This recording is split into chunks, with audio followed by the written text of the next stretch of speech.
তোমরা এই ফলটাকে চিনতে পারছো কিনা? এটা হচ্ছে আতা ফল। মামাম কি ফল বলো এটা? পেকে যায়নি তো, পেকেছে, অনেকদিন এনেছে তোমাদের দাদা ভাই, তারপরে হচ্ছে গিয়ে এই দেখো নরম হয়ে গেছে। চলো এটাকে ছুলবো।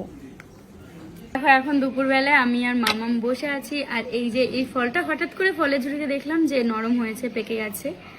এটা আমার একদম ভালো লাগে না, কেন যে এনেছিল ও বাজার থেকে। দারুণ। এই দিদিভাইকে তোমরা সবাই চেনো, আমার খুব পছন্দের একজন মানুষ, ব্লগার বলতে পারো। আমি খুব ভালোবাসি দেখতে এবং ওনাকেও, ওনার ফ্যামিলিকেও খুব ভালোবাসি। আর এই ভিডিওটা আজকে একটা কারণেই করা, দেখো উনি কিন্তু একটা আতা ফল মানে খাচ্ছিল। এবার আমাদের বাড়িতেও যেহেতু একটা আতা গাছ আছে, তো সেই কারণে এই ভিডিওটা বানিয়ে তোমাদের সাথে শেয়ার করলাম। যেন ওই দিদি সবাই বলে যে আমাদের ভিডিও ভাইরাল হয় না। হ্যাঁ, হবে না খুব তাড়াতাড়ি, কারণ কি আমাদের ফেস ভ্যালু নেই, দিদিদের কিন্তু ফেস ভ্যালু আছে, কারণ ওনারা অনেক দিন আগে থেকে ভিডিও করছে, তাই জন্য।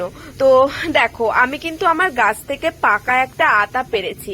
তো তোমরা বলতে পারো যে আমার ভিডিওটা কেন ভাইরাল হয়নি? ভাইরাল হয়নি একটা কারণে, কারণ আমার ফেস ভ্যালু নেই, ওনাদের ফেস ভ্যালু আছে।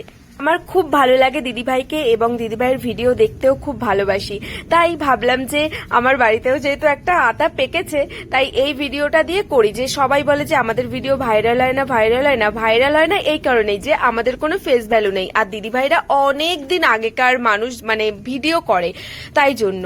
এটাই হচ্ছে ফারাক, আর কিছুই না। তো তোমরা বলো যে কোন ভিডিওটা বেশি ভালো লাগছে দেখতে। তোমাদের হাতে বিচারটা ছেড়ে দিলাম। চলো আজকের ভিডিওটি কেমন লেগেছে অবশ্যই কিন্তু কমেন্টের মাধ্যমে জানিও। টাটা।